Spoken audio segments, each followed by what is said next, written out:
Wow, what a weekend it's been. How did Novak Djokovic go yesterday? What a legend. Stay tuned. We're going to talk about that. We're going to talk about mortgage prisons. It's actually a term and it's happening.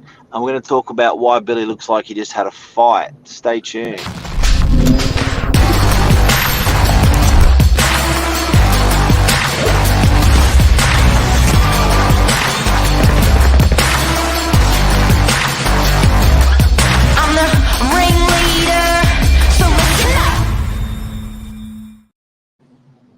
Novak Djokovic. A winner. He's back. Unbelievable. Unbelievable. What emotion. Was he up till midnight, 1 o'clock playing? What time did it end? Oh, I think it was about 11:30 from memory. Okay. But oh my God, like what an incredible player. I think, and I know people are starting to toss it around. I think best tennis player of all time in the history of the world. So has he come back and taken Federer's Grand Slam title? Well, he won another one last night. He's just, he obviously was knocked out last year, lost his ranking in the world. So that took him back to number one in the world. And then it's just given him a bucket-load of trophies. But what an incredible person. Very emotional last night. If anyone didn't watch it, it was, I've never seen him like that. He said it was the best win he's ever had in his life. Did you feel proud? Yeah. From one Serb to another Serb. Michael Silic was a proud Serbian last night. Yeah, no, he smashed it. How good. Yeah, the reason I look all red hot and flustered is because I've just been in a fight. Training fight. Wow, you've been grappling. Yeah. Nothing better than starting your Monday morning with a bit of controlled violence. Yeah. Wow. Because you came on screen, I was like, whoa. But that you're actually having you're wrestling or you're punching? Yeah, we've got wraps, gloves, like bags and stuff. Yeah, it's good. It's very good. But when you came on, Billy, my haircut. Mum did my haircut. So anyway, there you go. Nah, looking good. So Billy, we all learnt something this week when we had our mortgage broker Zach coming in talking to the team, and you wanted to bring it on screen this morning because it's a foreign term to you and me. Yeah, we got introduced to the term mortgage prison. Mortgage sounds bad enough as it is.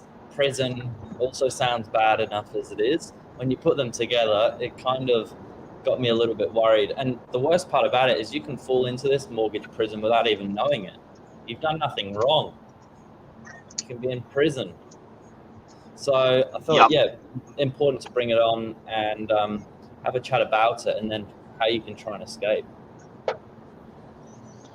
How to not accidentally fall into mortgage prison, and how to get out of mortgage prison. We're briefly going to talk about today because it's a topic that it's embarrassing. I don't think that you're going to bring it up and say it's happening to me. It's happened to me. Sometimes help me. It's sort of you sort of just deal with it in your own ways. And to hear this term tossed around, it's like, of course this happens, and what can you do about it? So first of all, what is a mortgage prison? Well, a mortgage prison really is not being able to refinance. And so what's happening at the moment, after 8-9 consecutive rate rises, people are finding themselves not on the sharpest rate possible. In theory, being able to traditionally transition your lending into another bank with another bank and refinance for a sharper rate has been quite popular recently. But if your property is decreased in value and you can't afford to do that, then you're finding yourself in a tricky situation.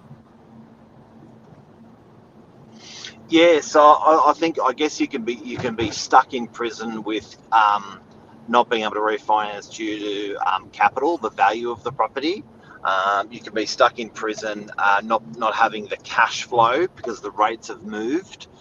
So your assessment with a 3% buffer will used to be 5 or 6%. Now your assessment could be 8 or 9%. The way they're assessing your repayment capacity.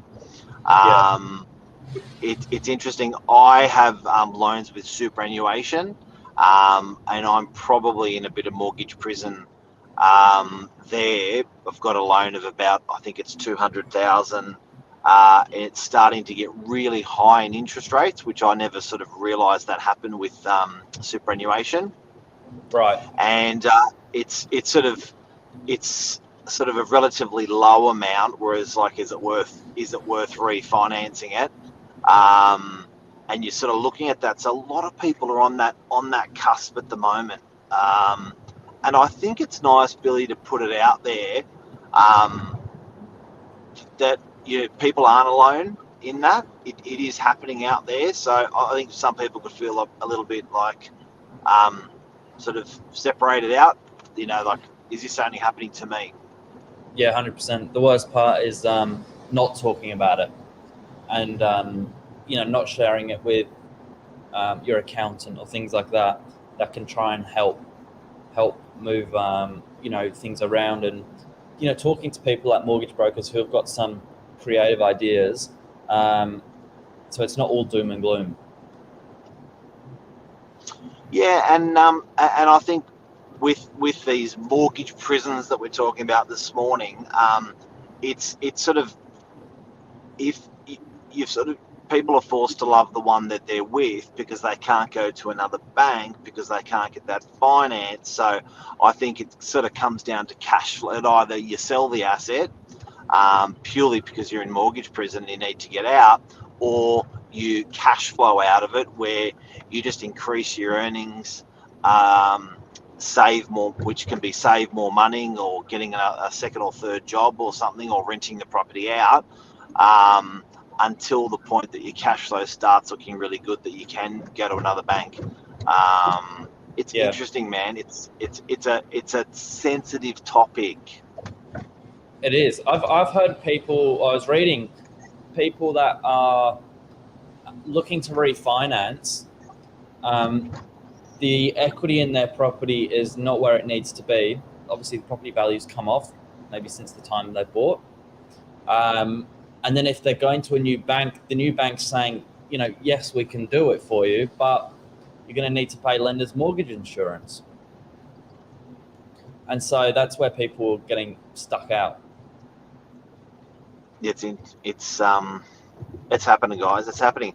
Now that's the show for mortgage prisons, and it's there. Billy, what's happening this week with you? This week, well, I know we're not allowed to talk about the weather.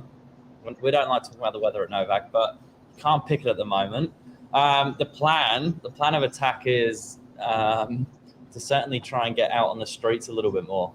I want to try and get some DLs to the local neighbourhood. Appointments. DLs still work. DLs still work for real estate.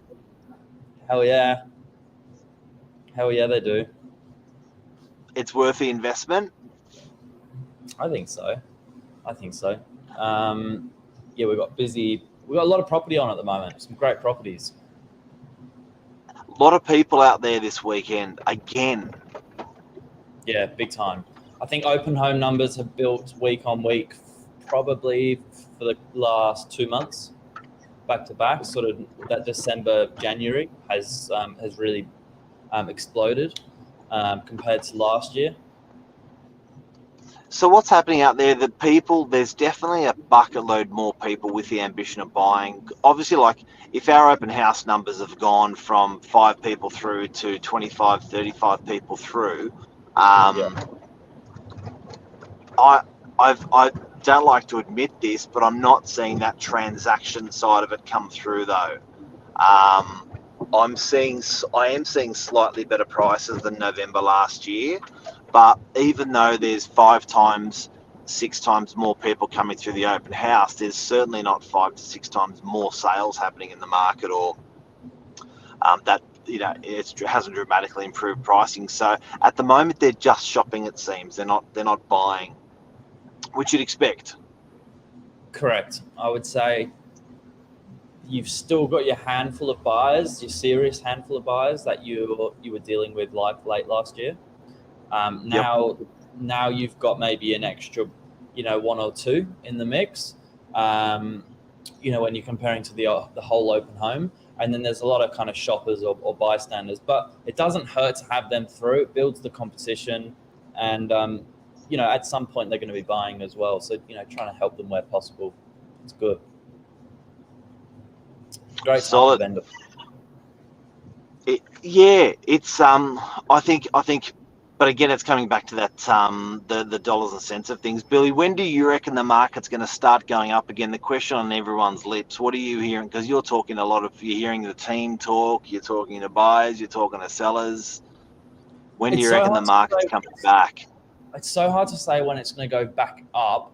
Although I definitely don't feel it's coming back down any further. I think we really have reached level playing field now, and we've actually heard, what's interesting is I've heard less people saying I'm waiting.